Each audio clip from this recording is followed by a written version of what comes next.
On the air and streaming on the web since 1996, this is the Cinematic Sound Radio Network.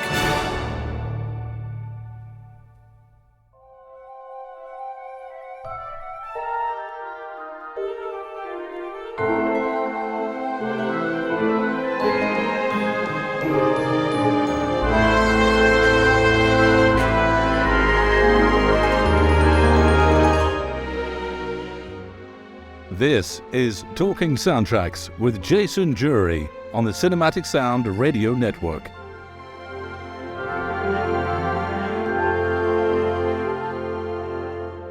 Hello, my name is Jason Drury and welcome once again to Talking Soundtracks on the Cinematic Sound Radio podcast. James Horner, the legendary film composer, has left an indelible mark on the world of film music. His works in the 80s, 90s and 2000s continue to resonate with audiences worldwide. Now, Perseverance Records, in collaboration with SPECTRAL's SHIMMERS Productions and the James Horner Estate, is embarking on a remarkable project, re-recording and releasing renditions of Horner's early, previously unreleased musical compositions. Here now, in a special edition of Talking Soundtracks on the Cinematic Sound Radio podcast, via Zoom, to talk about the project as well as talking about their love of the music of James Horner, is orchestrator Nikiforos Chrysoloras and Perseverance Records founder and producer Robin Esterhammer. Nikki, Robin, welcome to Talking Soundtracks. Thank you very much, Jason. Thank you very much. Now, how did the project of this James Horner Kickstarter come about? Robin, do you want to take it or I will? I'm good. No, you start because you're the one who called me. I'm going to start, yes. So, I had a conversation last summer about all things James Horner, and The Dresser came up because it's one of my favorite films when it comes to British cinema. I'm a big Albert Finney fan, so the score came up for discussion, and it was mentioned to me that it has never been released as a recording. Ever. So I thought that might be an interesting idea to talk with Robin, because at the time we were mixing and editing an Alien Suite, a Jerry Goldsmith one that I arranged and reconstructed from the original scores. And produced. And produced, yes. And we recorded it back with Pentimenti Orchestra last summer. It's going to be released sometime next year, but now it's part of our Kickstarter campaign as an add-on reward for our backers. Anyway, long story short, The Dresser came up and I called Robin and I said, would you be interested in doing a complete recording of the score, because probably the original recordings are nowhere to be found. And I mentioned that Robin was very excited about it and we started working on it. And then when we realized that The Dresser alone is a very short score, it's about north of 20 minutes, along with all the arrangements that are in there, like in the Hall of the Mountain King by Grieg and maybe some alternate takes. So it's about north of 20 minutes. And Robin mentioned, I would like to do The Hand as well, because The Hand is a terrific score and it has been a fan favorite for a while now. I mean, I used to read about it in the forums and everything. And I said, okay, why not? That's how it came to be, really. Have you both been long fans of the works of James Horner? Oh, totally. I mean, James, it was actually Star Trek Wrath of Khan was actually the third CD LP I bought back in 1983 when he was screening in Germany, where I was living at the time. And I actually came out the movie theater whistling the theme. Ever since then, I was just like, who's scoring this film? And I was like, oh, James Horner, I gotta buy the LP. So I've always been a really diehard fan of James Horner. When the chance came around to actually record something of James with the blessing of his widow, Sarah, then I was just like, yeah, absolutely, let's go for it. Nikki? I have to go with An American Tale.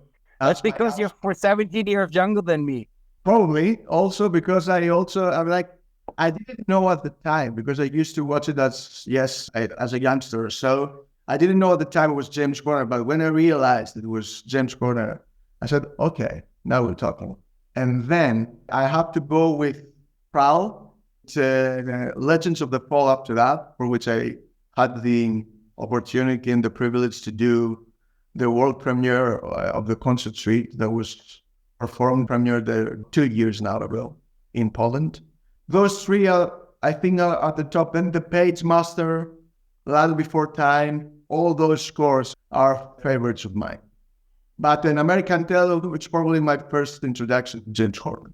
You've chosen two interesting scores from James Horner's early career, The Hand and The Dresser. How did you choose those pieces to re-record and why?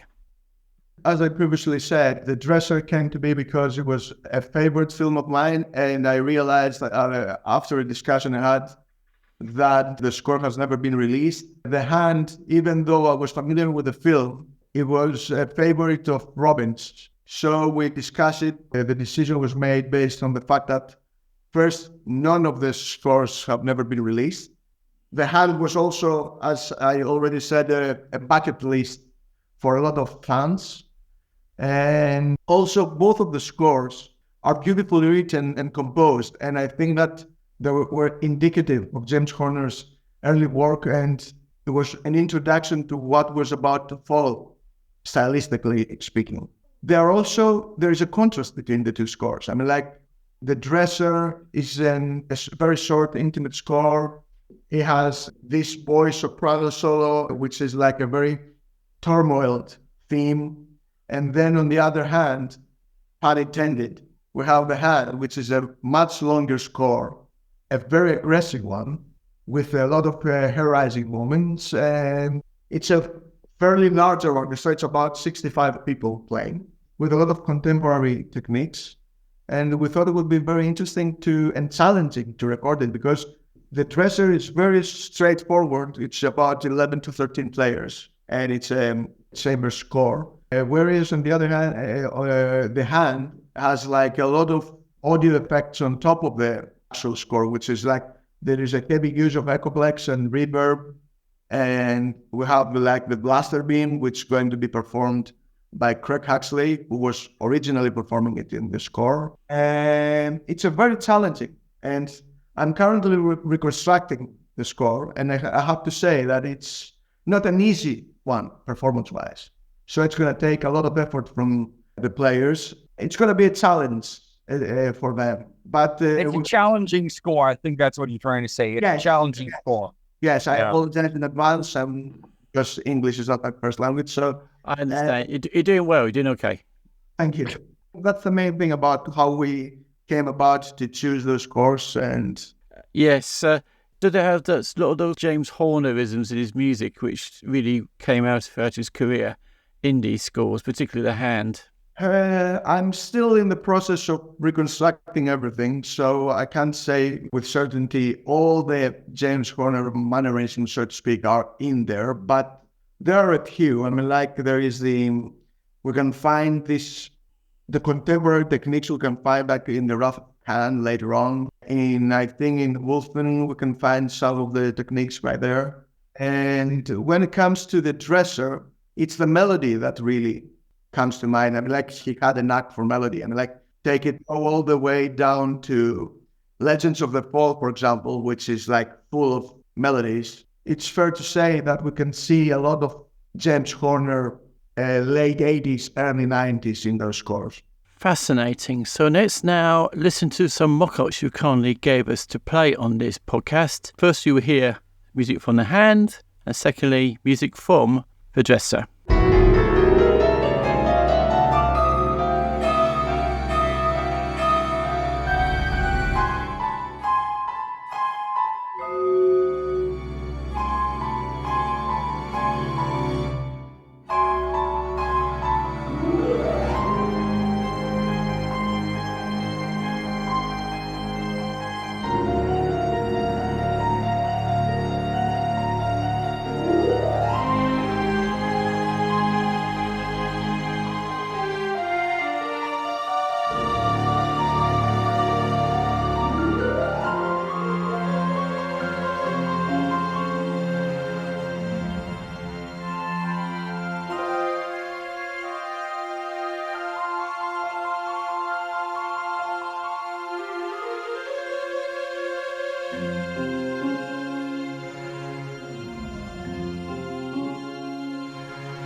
Now, where are you planning to re-record these scores, and who will be your conductor, and how was he chosen? We were looking at a lot of orchestras and got a lot of quotes from orchestras, and we were always like, in the background, we always had the re-recording of King of Kings, and we said, man, that is such a cool recording. And then we both came up with the idea of actually having it done at the City of Prague Philharmonic Orchestra. And we reached over, actually, Nikiforos reached out to Magdalena, who is the contractor there, right? Yes, I have like a personal friend, and we are colleagues, and with Lee Phillips as well. So I have worked with the City of Prague Philharmonic in more than a few occasions, and when James Fitzpatrick ran the show. I'm very familiar with the players. I'm very familiar with the studio. I'm very familiar with the work. I know they can play anything you can put in on the stand. Yeah. And they have like, a long resume of complete recordings from Tadlow all the way to recent film scores that they are recording each and every day of the year. So it was the obvious choice, for me at least, it was the obvious choice for such a demanding score and for the intimate score the dresser is. The person that we actually hired to conduct the scores is Matt Dunkley, who is like a big name in the film music industry. He orchestrated now, right? And also conducted Barbie. That was like his last thing that he did. Andor, I think, Star Wars, Top Gun, Maverick, and he's just a huge name. And he was actually very excited about the project. So that is something that I was really happy to find out, because in the few emails we exchanged, we were like always talking about how cool that was and what he can bring to the project. And it was just a great chance to talk to somebody who is like that high up in the cloud of film scoring, to have the same kind of passion for it as we do. And I think that's what made me want to hire Matt. And I think we made a good choice. A fun fact, if I may add here, is that we worked together with Matt on Ended City of Prague Philharmonic back in 2018, I think. And that's how we first met professionally. He was the Clint Mansell's orchestrator at the time, and we did the first concert, Clint Mansell's symphonic concert. So he arranged all of the favorite or of the famous Clint Mansell scores, and I had the chance to work together on this. And that's how this whole team came to be, in terms of we had the chance to work together. We had the chance to work with the City of Prague Philharmonic at Smetsky Studio as well at rehearsal. So, it's like, it's a full circle. Sounds a very good and very interesting team. I'm looking forward to hearing this come to fruition. Now, how much has Sarah Horner and the James Horner estate been involved in this project? When we decided to record those scores, and I went to Robin with the idea, and I introduced him to Kim of Spectral SHIMMERS Productions, which is familiar and very close to the Horner estate. And because we worked together on the James Horner tribute in Poland, for which I did the Legends of the Fall suite, it was only natural that I want him to bring him into the project because of his connection with the estate and his sensitivity towards and connection with not only with the Horner estate, but with the music itself. He has a personal connection to the music. And I said, it would be a great idea to bring him into this project. And it would be also the first project that Spectral SHIMMERS Production, his company, would be involved in. He was the one that made the introduction between Perseverance Records and Sarah Horner. When the introductions were made, Kim was kind enough through Sarah to give us access to the material, to the original scores. And from then on, we just took over in terms of reconstructing and do everything else.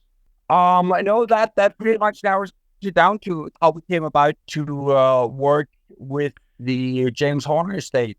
And then actually Sarah recorded a brief video of like a minute and a half that you can see on the Kickstarter site endorsing the project, and really appreciative of her doing so. We'll hope it's going to be many, many more projects that we're going to do with them. I hope so too. How important do you feel was James Horner's general contribution to film music?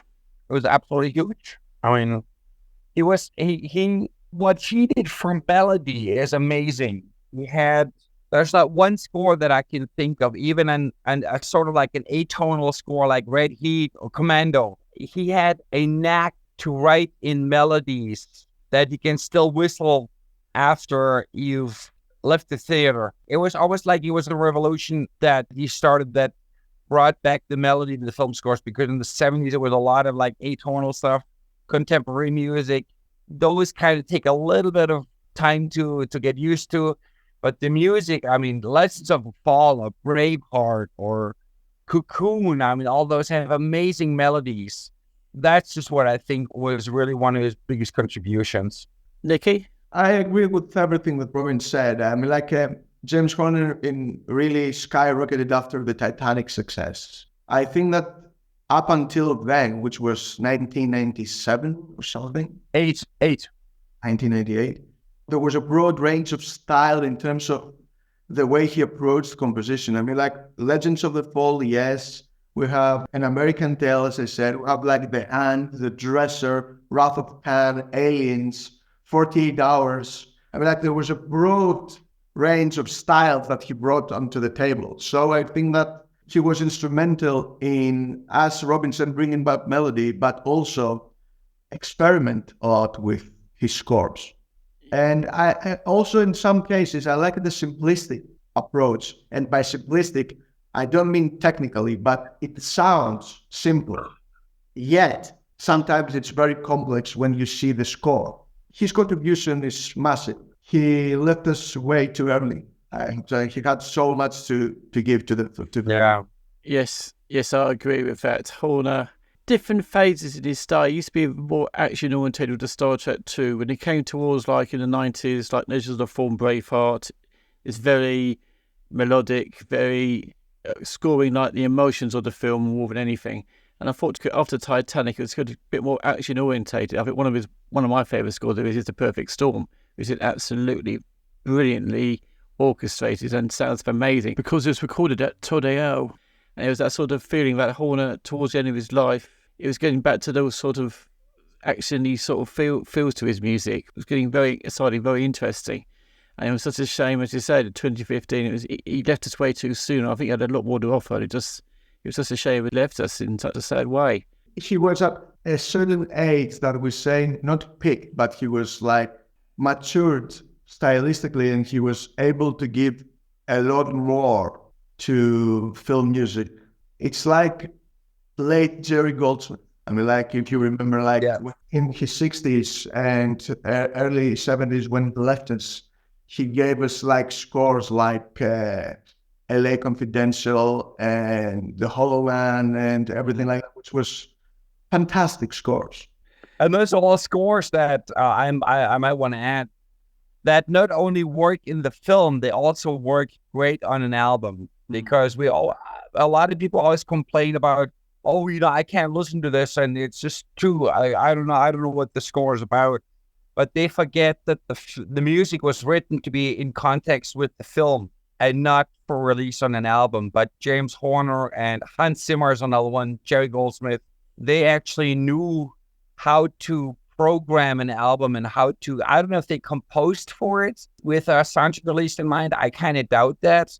But they would always have a really good soundtrack album coming out, and you don't need every single note for it. You can just pick back in LP days when you only had like 44 minutes for an LP, they were always able to pick like cream of the crop of those 44 minutes and put those in an album, and that is just an amazing feat they achieved. I think the reason behind that, if I may add, is that they knew how to compose. They had structure in their approach, and their music could be twofold, can serve two purposes.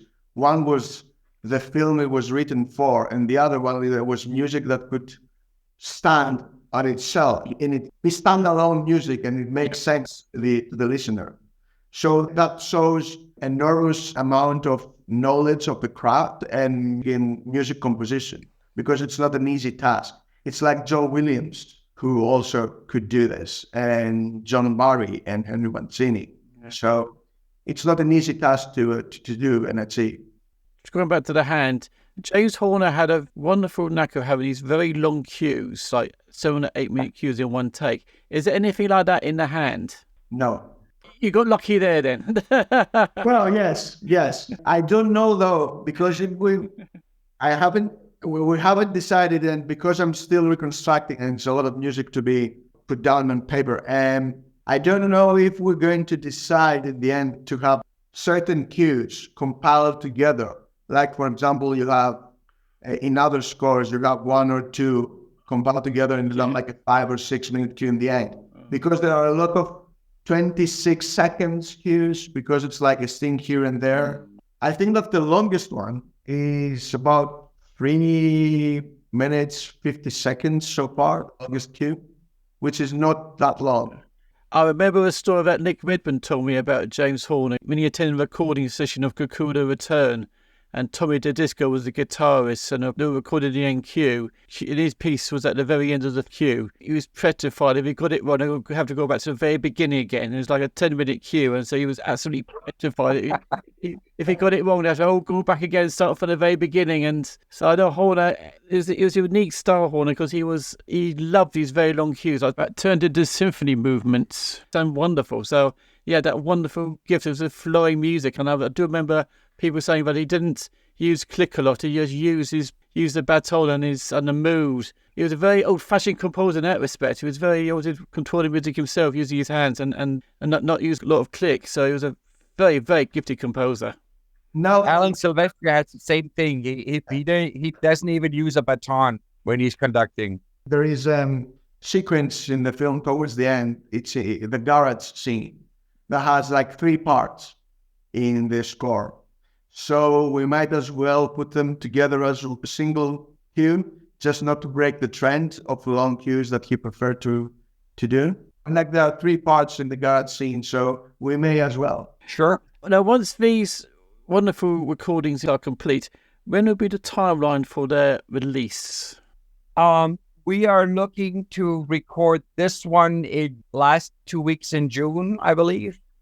And then it has to be edited, mixed, mastered. So probably we're looking at like September, something like that, around September. The Kickstarter campaign is going to end on May 6th, I believe. So that's roughly the timeline we're looking at. It's probably around September, something like that. Now, I have looked at the FSM thread, and there's some concerns of Horner fans that the project may be in trouble over the high amount still to be raised on the Kickstarter campaign. Can you, here and now, put all the rumours that these fans are concerned about to rest concerning the future of the project? I mean, there's definitely a future for the project. The thing that we've been discussing for a while now, Nikiforos and I, we absolutely believe in the project. It's no doubt. It's going to happen. The only thing that was kind of a little bit, and correct me if I'm wrong here, Nikiforos, but a lot of voices on Film Score Monthlies were always mentioning their concern that because it was such an expensive project, it wouldn't get the funding. And the response we had, and we also still have in our head, is like, don't worry about the financing. Give as much as you can, and it's not really it's not going to get not funded because it's such a high project. It's because people are afraid that they're going to lose their money, which is absolutely not true. I mean, they're not going to lose their money just because it's a big and an expensive project. They will only get charged when project actually comes to fruition. So believe the project, just accept it, that it's going to happen, and give as much as you can. And that's all there is to say to it. Nikiforos, do you have something else to say? Well, from my point of view, because I'm the music person of the project and the producer, yes, but mostly I'm the music person behind this. I have to say that I can see why the psychological factor kicked in terms of the 6 figure. But we have to let everyone, including ourselves, when we were discussing about it, all the backers or the potential backers or whoever already backed this project so far, and we thank you for your support.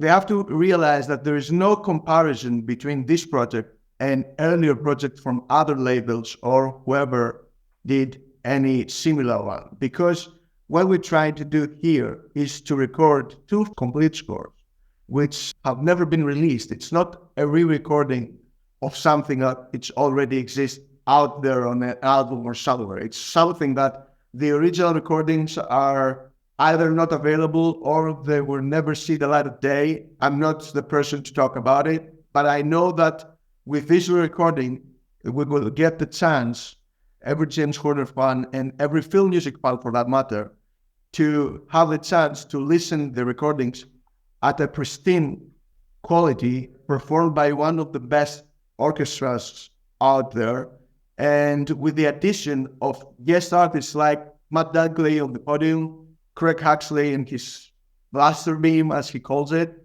Gloria Chang on the piano, probably 1 or 2 that are yet to be confirmed. And they have to realize that with the addition of the concert works that we haven't really touched upon, the project was added a $40,000 cost just for the preparation and the recording sessions of the 7 concert works alone. There was an added $40,000 cost to the overall amount, which ended up being almost $109,000.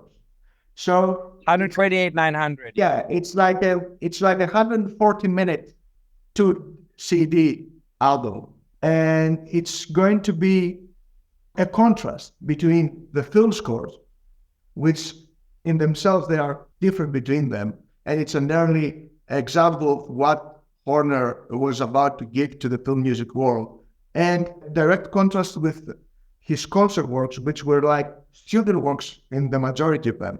I am able to talk about this because I have the scores and I've already reconstructed a few of them. They are nothing like you expect. They're very contemporary, very dissonant, very no melodic lines whatsoever. I mean, like, whenever you say, when James Horner comes to mind, this kind of music, the concert works that we're about to record, it's nothing you'd expect. And that was the idea behind the recording, and include them all together in one go to the as juxtaposition. As juxtaposition to the concerts, to the film scores. Yeah. And I have to add here that the idea behind the concert works was from the guys at SPECTRAL SHIMMERS production. The initial idea, which we discussed with Robin, was to have 1 concert work or 2 per album. So we'll have like the dresser, the hand, and as an add bonus, we will add 1 or 2 of the concert works. But in the end, we decided that, you know what? Why don't we have like double CD album with film scores on one side and then the concert works on the other, so the fans have the opportunity to listen to the difference between the Horner of the early 70s as a student and then the Horner of the early 80s as the film composer. We have to mention here that the concert works, besides, I think, except from 4, if I'm not wrong, have never seen the light of day. They are published works. So it's an opportunity. So these are works that people probably never heard of before. They've never heard them. They've never heard of them. Yeah, it's something that was just sitting there in the archives. And when we had a chance to re-record them, we were like, this is a really good idea. This is something that we can make sure that people will listen to, that this is something that was kind of like the seedling for James's further career, further down the line. And the juxtaposition, I like that word, the juxtaposition between the film scores and the concert works is what makes the whole album flow, because they are just indicative of how he would approach future film scoring. To circle back to the original question, which was like the Kickstarter concerns from the fans.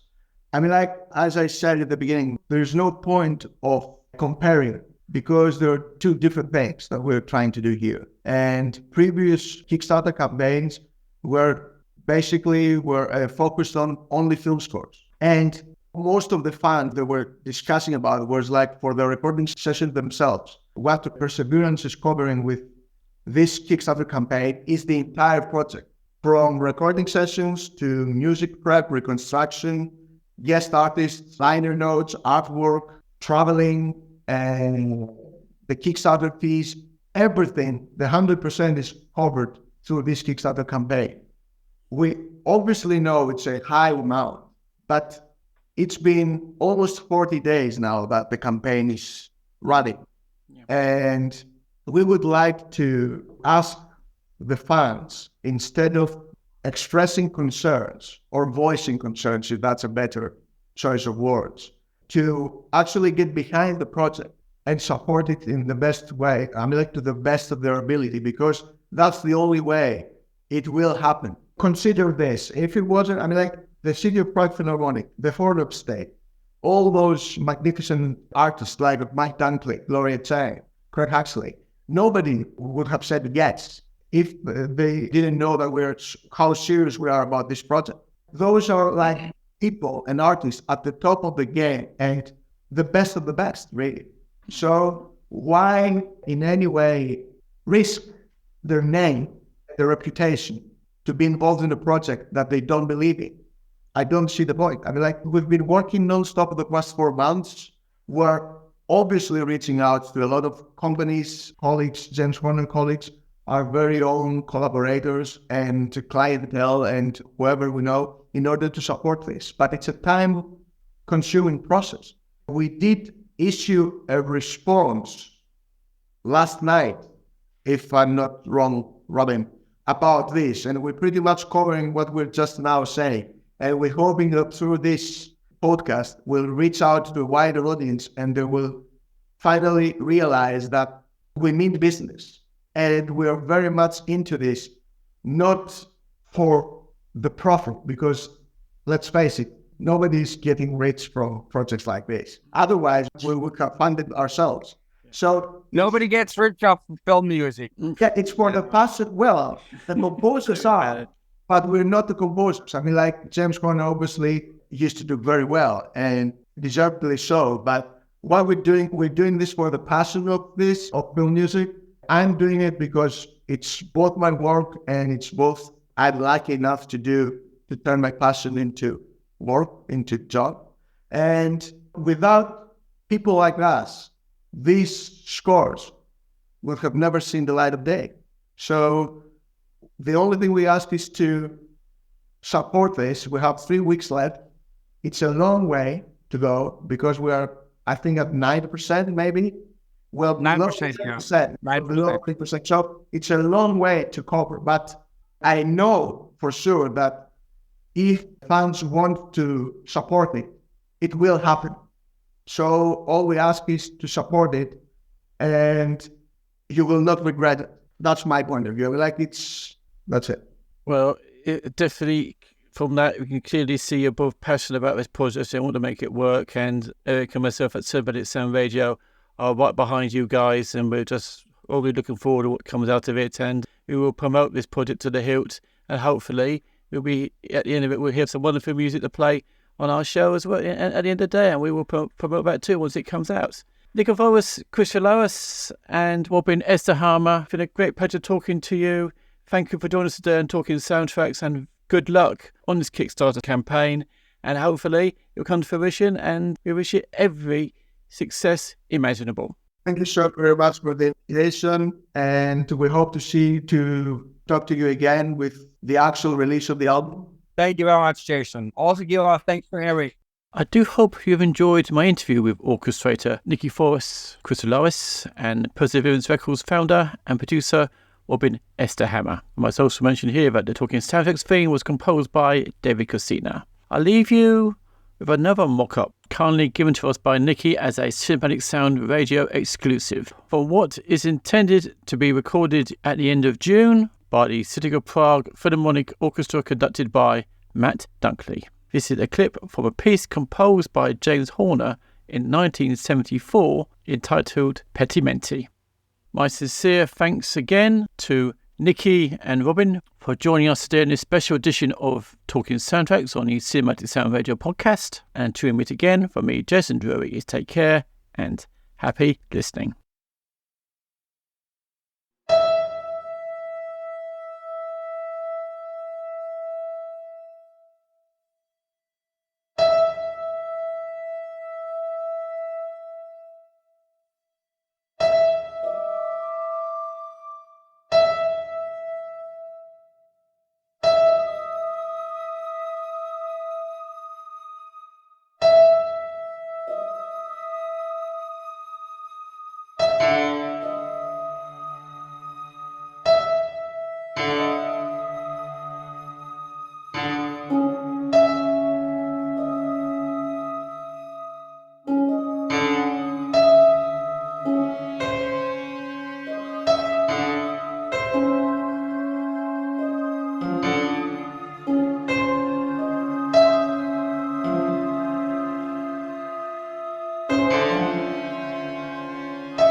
Thank you for tuning in to the Cinematic Sound Radio Network.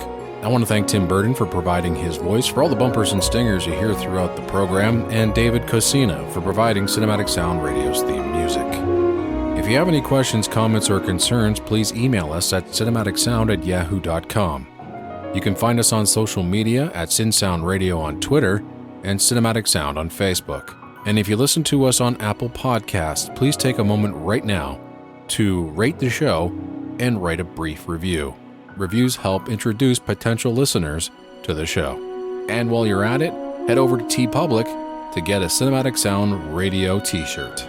And don't forget to check out Cinematic Sound Radio at cinematicsound.net.